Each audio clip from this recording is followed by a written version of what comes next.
Now Sports with Morgan Vance. The National League Central race is tight, separated by only a game and a half. In fact, the Lions do not return one single senior in 2009. Zip, zilch, and nada. Eric, this is going to be a sloppy game tonight. I will be here. I put some old shoes on. Anybody sick of Tiger Woods yet? I know Gary loves this saga. It was this play that might tickle your fancy even more, though. Gerard's Will Holt.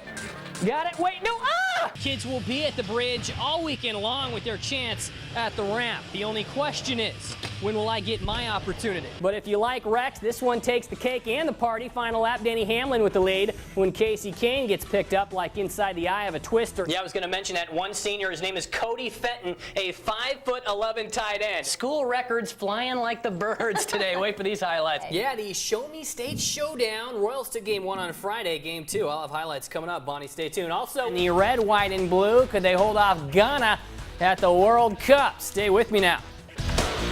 It was ugly for Trigger Gum. A world record jump gone completely wrong. I left this place in a meat wagon, woke up in a broom closet. Some crazy doctor said you need to have surgery on your back. But a daredevil is a daredevil for a reason, because they're unafraid to get right back up on the bike. To jump, the length of a football field isn't enough now. People want something else. Returning to Miami's Buffalo Run just 2 years from the crash, Trigger cleared 300 feet to set a new world mark, and he did it this time on fire. About 500 feet before the ramp, I could feel heat. And it had a beautiful takeoff and just flew the bike in, spotted my landing, and just guided it in like an airplane. The world record for Trigger! All right! Gum says that he watched the Nicolas Cage movie Ghost Rider before the leap, and that the cinematic animation is an insult to what these guys actually do. We're here to stay, and we're willing to risk our life for the sake of entertainment. There are real Ghost Riders, and I just happen to be one of them. Which this Evel Knievel protege proved that night. Over 100 miles per hour across 100 yards of Mother Earth. It's a great feeling looking at all those people. Half of them want to see you die, and half of them want to see you make it. Evel Knievel used to always say, if you get knocked down, you got to get back up. You're not a failure if you can get back up, at least try to. The only thing that went wrong Friday, not getting the bike to restart in time for his victory lap. Morgan Vance, your hometown sports. Southeast Kansas and Northeast Oklahoma join the kids from Missouri on the Prep Gridiron in Week 2, meaning they can now take part in a little segment we call the Big 5 Plays of the Week. Starting at numero 5, Braxton Baker single-handedly destroyed Rogers, Arkansas in the second half Friday. Webb's tailback only 4 touchdowns and 297 yards on the ground. Make it 17 straight for the reigning Class 4 champs. We get Fancy Cat at 4. Grove in the Show Me State taking it to Mack County. Hook and ladder drawn up in the sand. Buck Maples from Tyler Leffel call it a whole lot of yards on the play. Ridge Runners pitch a shutout to Kansas at 3. Blake Wilson has Kevin Harvey. Watch Coffeyville's Brian Adams, who says, I ain't writing no 80s love song. Strips the football recovered by James Jones. Purple Dragons, what? Return the favor. Tipped twice into the hands of Keenan Souls. 2 picks on the night for the senior. How about Colgan Gerard from Thursday? No Smith this year at quarterback for the Panthers, but Jesse Watt doesn't have a bad stroke himself, lofting a gem over the defense into the arms of Tyler Jack. 81 yards, Colgan by 35 on the road. And for the big play of week number 2, Souls with a monster day on offense as well against the Golden Tornado to the corner from Wilson. Please, Maestro, must have another look at that one into the headlights. Beautiful. Also, guys, Chris Carpenter threw a complete game 1-hit shutout Monday against Milwaukee to improve to 16-3 on the season. Birds rolling. Back to you guys.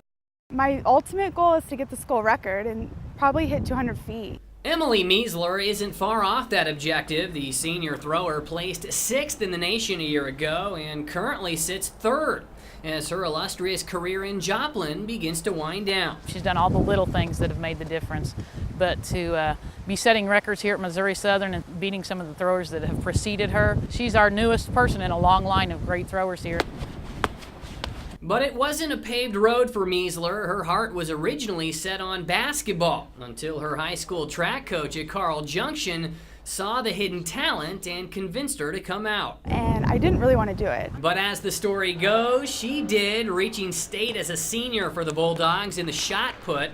But then came college, where Emily finally cast hoops aside. I couldn't pass up the offer here. And my family all went to school here, so legacy. And with that came a new and fresh opportunity, the hammer.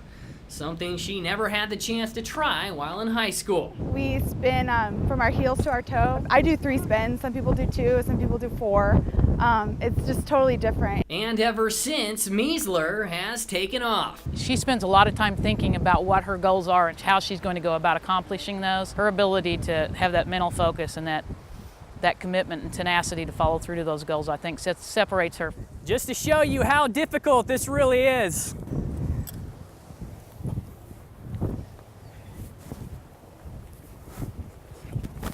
Oof. 1 yard shy of a school record, I think. Meisler is near certain to throw farther than that when Nationals begins Memorial Day weekend in Charlotte, North Carolina. Already qualifying for a repeat trip, the 4 states product has a chance to do something only Lion thrower Jessica Tallman has. I would love to see her be a national champion. She was an All-American indoor this year in the weight throw, but she's throwing well enough that she can contend for that national championship. Morgan Vance, your hometown sports. There is a special reverence for St. Andrews, like Sunday morning church on the links. Ask any golfer fortunate enough to qualify for the British Open, and they'll all tell you the same thing. Playing in the game's oldest major, dating back to 1860, is a sacred experience. But with that grandfather emotion comes expected run-ins with the weather.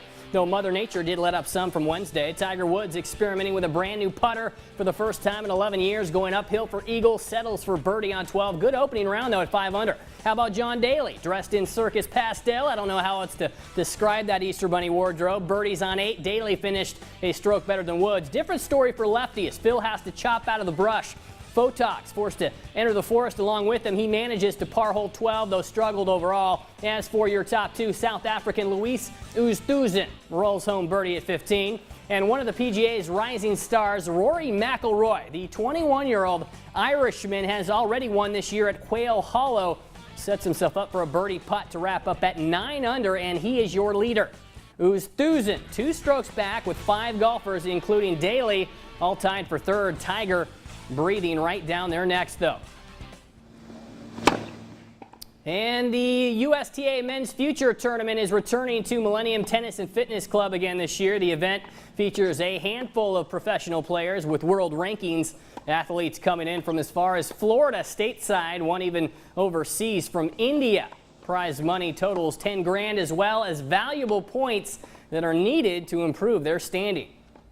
I kind of compare it maybe to single A baseball, double A baseball, or like the USA baseball we had here a few years back. They're just, they're just getting started, and tournaments like this will weed out the guys that aren't going to go on.